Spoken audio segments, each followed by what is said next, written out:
नमस्कार आप सभी को। मेरा नाम सृजन सुभाष है और मेरी YouTube चैनल ऑफिशियल स्टडी पे आप सबका बहुत बहुत स्वागत है। आज हम लोग फिलॉसफी के क्लास 12th के चैप्टर 2 के पार्ट 2 को डिस्कस करेंगे। पिछले वीडियो में हम लोगों ने पार्ट 1 को डिस्कस किया था, तो चलिए शुरू करते हैं। तो आज हम लोग पढ़ेंगे पुरुषार्थ इन सम बेसिक प्रॉब्लम्स, रीत, कर्म एंड पुरुषार्थ में आज हम लोग पुरुषार्थ पढ़ेंगे। रीत और कर्म हम लोग पिछले वीडियो में पढ़ चुके हैं। तो रीत is social and moral order and कर्म वट एवर वी डू, क्री धातु से बना हुआ है, ये आप जान सकते हैं पिछले वीडियो को देख करके। तो पुरुषार्थ क्या है? पुरुषार्थ जो है वो दो वर्ड से डिराइव हुआ है, पुरुष और अर्थ। तो पुरुष और अर्थ, पुरुष का अर्थ होता है पर्सन एंड अर्थ का मतलब होता है विच इज़ राइट फॉर, यानी what is right for a person, या फिर जो भी मनुष्य के लिए सही है वो पुरुषार्थ है। यहाँ पर पुरुषार्थ का जनरल कंटेक्स्ट में मीनिंग होता है कि श्रम करना, मेहनत करना। जैसे कि हम लोग कहते हैं कि कोई भी व्यक्ति पुरुषार्थ करके किसी भी चीज़ को पा सकता है, लेकिन यहाँ पे पुरुषार्थ का मतलब होता है ये चार चीज़, धर्म, अर्थ, काम और मोक्ष, ये चारों चीज़ें पुरुषार्थ होते हैं। तो आखिर यही कैसे सही है, मतलब कि हम लोग जानते हैं what is right for a person is पुरुषार्थ, तो यही कैसे सही है ये हम लोग अभी देखते हैं। हम लोग जानते हैं कि चाहे वो कोई भी व्यक्ति क्यों ना हो, उसके जीवन का एक ही एम होता है और वो होता है अटेनमेंट ऑफ प्लेजर। प्लेजर को अटेन करना ही कोई भी पर्सन का एम होता है। तो ये हम लोग कैसे कह सकते हैं कि किसी भी पर्सन का एम अटेनमेंट ऑफ प्लेजर ही होता है? देखिए, जब भी कोई व्यक्ति कुछ भी एम रखता है, चाहे वो डॉक्टर बनना चाहे, वो इंजीनियर बनना चाहे या कुछ भी बनना चाहे, तो वो ये सोचता है कि अभी मैं मेहनत कर लूँ और फिर जब मेरा एम पूरा हो जाएगा उसके बाद मैं सुख से, आराम से जो भी कुछ होता है उस गोल के पीछे वो अपना सब कुछ लगा देता है ताकि वो लास्ट में आराम से रह सके। इसीलिए हम लोग ये कह सकते हैं कि प्लेजर को पाना ही किसी भी व्यक्ति का मेन एम होता है, जो कि मटेरियलिस्टिक लाइफ जीता है, सांसारिक जीवन जीता है। तो इसमें दो टर्म आते हैं, एक होता है साधन और दूसरा होता है साध्य। तो साधन जो होता है, अगर साधन वो होता है जिसको कि हम लोग एक तरह से टूल्स कह सकते हैं, और साध्य एम होता है लाइफ का। मतलब कि जहाँ तक व्यक्ति को पहुँचना, यानी वो गोल उसका साध्य है और वहाँ तक पहुँचने का रास्ता जो है वो उसका साधन है। तो साधन इज़ द वे एंड साध्य is the aim of human life. देखिए, हर इंसान का अलग अलग साध्य और साधन होता है, पर हर व्यक्ति को अच्छा साधन और साध्य चुनना चाहिए। तो अब हम लोग देखते हैं कि पुरुषार्थ कैसे सही है। तो चूँकि अटेनमेंट ऑफ प्लेजर, हम लोग मेनली यहाँ पर प्लेजर को ही मेन एम मान लेते हैं। जो एम आते हैं इसमें बीच में डॉक्टर, इंजीनियर वगैरह वगैरह, हम सबको एक साथ मिला करके इसको हम लोग एक प्लेजर ही मान लेते हैं, अटेनमेंट ऑफ प्लेजर। तो अटेनमेंट ऑफ प्लेजर गोल हो गया, और यहाँ तक पहुँचने के लिए हमें क्या चाहिए? पुरुषार्थ चाहिए। तो वो चार पुरुषार्थ जो हैं वो प्लेजर तक पहुँचने के रास्ते हैं। ये जो चार पुरुषार्थ हैं हमारे जीवन में दुख को एकदम कम कर देते हैं। वो कैसे? जब कोई व्यक्ति समाज में रहता है तो उसके अंदर धार्मिक इच्छा उत्पन्न होती है। धार्मिक इच्छा कहे तो नियम, धर्म, कर्म, पूजा पाठ वगैरह। फिर इन सब चीज़ों को रखने के लिए हमारे पास अर्थ होना चाहिए, यानी कि अगर हमको सुखी लाइफ जीना है, अगर बिना अभाव के जीना है, क्योंकि अगर अभाव हो तो वहाँ दुख हो जाएगा, तो अगर हम लोग को सुखी लाइफ जीना है तो फिर अर्थ यानी कि धन का होना बहुत ज़्यादा ज़रूरी है। ये मटेरियलिस्टिक एस्पेक्ट होता है। फिर काम बोथ जेंडर का आपस में अट्रैक्शन होता है, और फिर लोग उसकी फुलफिलमेंट के लिए काम करते हैं और फिर अपने वंश को आगे बढ़ाना चाहते हैं। तो ये एक बायोलॉजिकल एस्पेक्ट है, ये काम हो गया।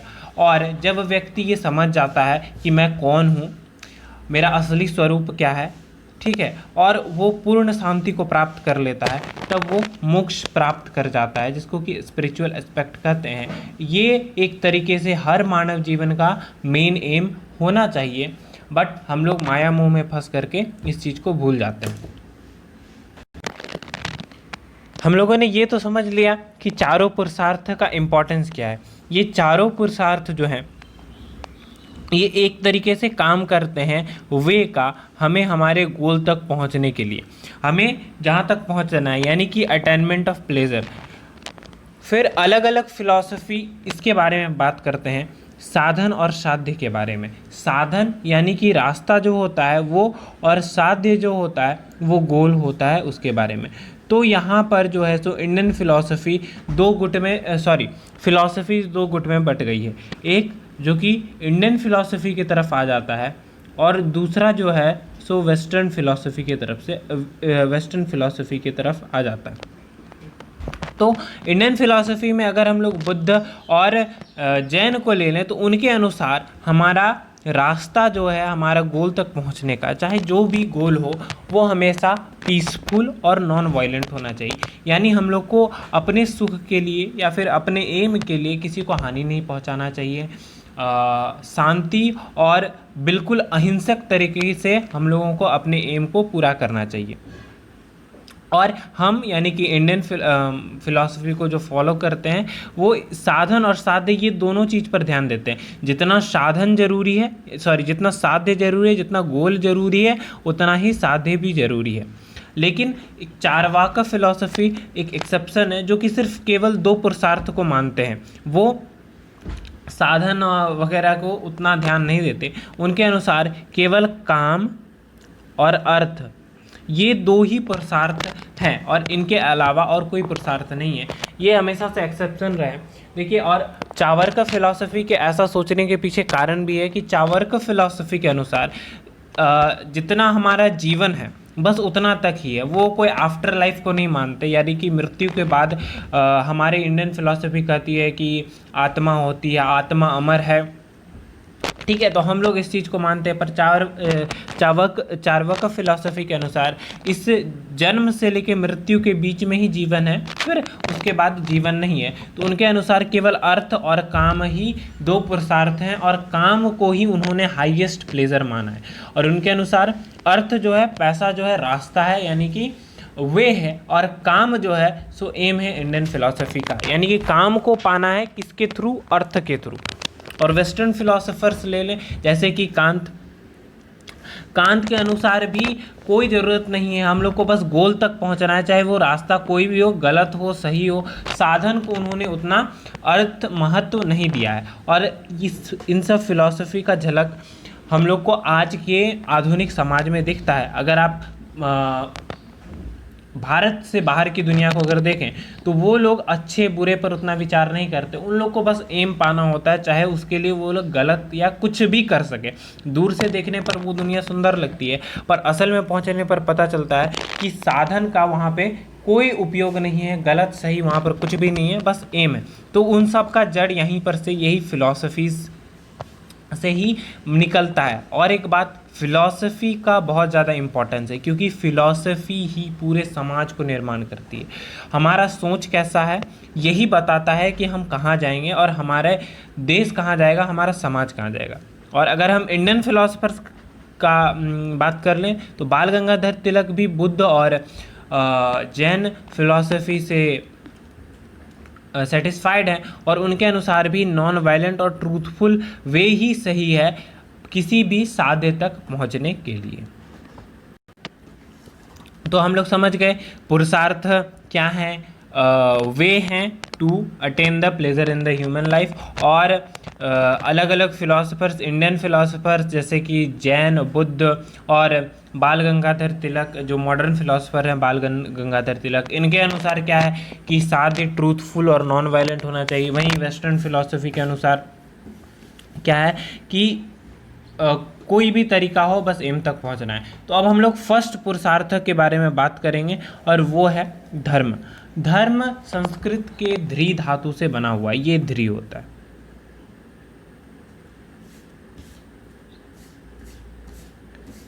संस्कृत के ध्री धातु से बना हुआ है, और धर्म जो है सो पहला पुरुषार्थ है, और ये एक तरीके से ह्यूमन लाइफ का बेस होता है। क्यों? क्योंकि धर्म इंसान को सिखाता है कि उसको कैसे जीवन व्यतीत करना चाहिए, ठीक है, कैसा उसका नियम होना चाहिए, कैसा उसका तरीका होना चाहिए और समाज में उसको कैसे रहना चाहिए। हमारे समाज में, हमारे धर्म में ये बड़ा भारी कन्फ्यूज़न है धर्म और रिलीजन को लेकर के। तो ये पिक्चर आप देख लें, हम आगे इसके बारे में डिस्कस करेंगे, धर्म और रिलीजन, ठीक है। अगर हम मनुष्य जीवन ले लें तो मनुष्य जीवन में बहुत तरह के नियम होते हैं, या संसार में भी बहुत तरह के नियम होते हैं, जैसे natural order, social order, moral order, religious order, etcetera etcetera. But जो मॉरल यानी कि नैतिक और सामाजिक नियम है, नैतिक नियम वो हो गए जो क्या सही है क्या गलत है। जैसे कि हम लोग कहते हैं कि अगर कोई ताकतवर व्यक्ति जो समाज में है, अगर वो किसी कमज़ोर व्यक्ति पर अपना दम दिखा रहा है, उसको दबाने की कोशिश कर रहा है, तो जो व्यक्ति नैतिकता से भरे होंगे वो ज़रूर उनको रोकेंगे, भले ही उनको उनसे कोई मतलब क्यों ना हो। तो इसको नैतिकता कहते हैं। और सामाजिकता तो आप सभी समझते हैं कि हम सब समाज में रहते हैं, एक दूसरे का ध्यान रखना चाहिए वगैरह वगैरह। तो उनके कुछ नियम होते हैं जो कि हम लोगों को बहुत तरह के, और धार्मिक और प्राकृतिक ये सब नियम होते हैं। जैसे कि सूर्य अपने समय पर उगता है, नदियाँ बहती रहती है, फल समय पर ऋतु में वृक्ष देते हैं, फल देते हैं। तो ये सारे नियम अपने आप चलते रहते हैं, लेकिन नैतिक नियम और सामाजिक नियम हम लोग को सबसे ज़्यादा अफेक्ट करते हैं, सबसे ज़्यादा असर डालते हैं। देखिए, मॉरल ऑर्डर क्या करते हैं कि डिसाइड करते हैं कि व्यक्ति का व्यक्तित्व कैसा होगा, कोई व्यक्ति कैसा होगा। जब कोई व्यक्ति मॉरलिटी से भरा होता है, नैतिकता से भरा होता है, तो उसको पता होता है कि सही क्या है और गलत क्या है। जिस समाज में जो लोग मॉरल ऑर्डर्स को फॉलो करते हैं, वो समाज में कभी भी बुराइयां नहीं आएंगी, लोगों पर अत्याचार नहीं होगा। तो इसीलिए कहते हैं कि गलत और सही में क्या अंतर होता है। गलत वो होता है जिसको पता नहीं है कि सही और गलत में अंतर क्या है, और सही वो होता है जिसको पता होता है कि सही और गलत में अंतर क्या है। तो जिस व्यक्ति को पता है सही और गलत में अंतर क्या है, तो जाहिर सा बात है कि उस व्यक्ति को सही और गलत के बारे में पता होगा और वो गलत चीज़ का विरोध करेगा, तो समाज में उसका इज्जत भी होगा और लोग उसको पसंद भी करेंगे। तो मॉरल ऑर्डर किसी के व्यक्तित्व को बनाता है। फिर और अलग अलग तरह के नॉर्म्स और रूल्स होते हैं जो कि इम्पॉर्टेंट होते हैं धर्म को फॉलो करने के लिए। धर्म छोटा सा नहीं है, ये नॉर्म्स एंड ऑर्डर जो हैं, ये नियम और नियम कानून जो हैं, ये धर्म को फॉलो करने के लिए ज़रूरी होते हैं। और जो व्यक्ति नियम और धर्म को पालन करता है, नियम और धर्म का पालन करता है, वो व्यक्ति सुखी रहता है और उसको कष्ट नहीं होता है। वहीं जो व्यक्ति नियम और धर्म का पालन नहीं करता, उसको बहुत ज़्यादा कष्ट होता है। देखिए, और ये जो नियम है, धर्म है, ये जीवन में ही नहीं, जीवन के बाद भी काम करते हैं, क्योंकि यही सारे नियम मोक्ष और या तो स्वर्ग या तो नरक इसका द्वार दिखाते हैं। अगर कोई व्यक्ति धर्म को फॉलो करता है तो उसको खुशी मिलता है, शांति मिलता है। तो ये हम लोग कैसे कहें कि आजकल के ज़माने में जो जितना सच बोलता है वो उसको उतना ही दुख होता है। देखिए, जो व्यक्ति सच बोलता है, ठीक है, जो व्यक्ति सच बोलता है उसको अपने कहे हुए बातों को कम याद रखना पड़ता है, क्योंकि उसने कोई झूठ नहीं बोला है कि उस बात को फिर से छुपाने के लिए उसको नया झूठ बोलना पड़ेगा। तो उसका दिमाग औरों के मुकाबले ज़्यादा सुकून में रहता है। हाँ, पर जो व्यक्ति सीधा साधा होता है वो भले आज के ज़माने में फंस जाता है। तो व्यक्ति को सच्चा होना चाहिए, पर व्यक्ति को होशियार भी होना चाहिए। तो ऐसा धर्म नहीं बोलता है कि तुम होशियार ना हो, व्यक्ति को सत्यनिष्ठ होना चाहिए और थोड़ा होशियार भी होना चाहिए ताकि वो बुराई से भी लड़ सके। तो इस तरीके से हम लोग कह सकते हैं कि धर्म बहुत ज़रूरी है। धर्म, अब हम लोग को पता नहीं होता कि सही क्या है गलत क्या है, तो यही धर्म हम लोगों को रास्ता दिखाता है क्या सही है और क्या गलत है। हम लोग को गलत की ओर जाने से रोकता है और सही की ओर ले जाता है, यही वो धर्म है। पुरुषार्थ में एक तरीके से हम लोग कह सकते हैं, जो मैंने पिक्चर दिखाया था कि रिलीजन और धर्म, देखिए बहुत ज़्यादा पाखंड होता है हमारे समाज में धर्म को लेकर के। पर यहाँ पर जो धर्म का बात हो रहा है वो कोई पाखंडपना नहीं है, बल्कि ये एक रिस्पॉन्सिबिलिटी है, ड्यूटी है, जो कि हर व्यक्ति को फॉलो करना चाहिए। This is a personal and social duty which should be followed by every person living in the society. Moral order यानी नैतिक नियम को भी धर्म कह सकते हैं, क्योंकि देखिए इसका मॉरल ऑर्डर का मतलब होता है कि अपने जो तुम्हारा स्वयं का जो ड्यूटी है उसको अच्छे तरीके से फॉलो करना।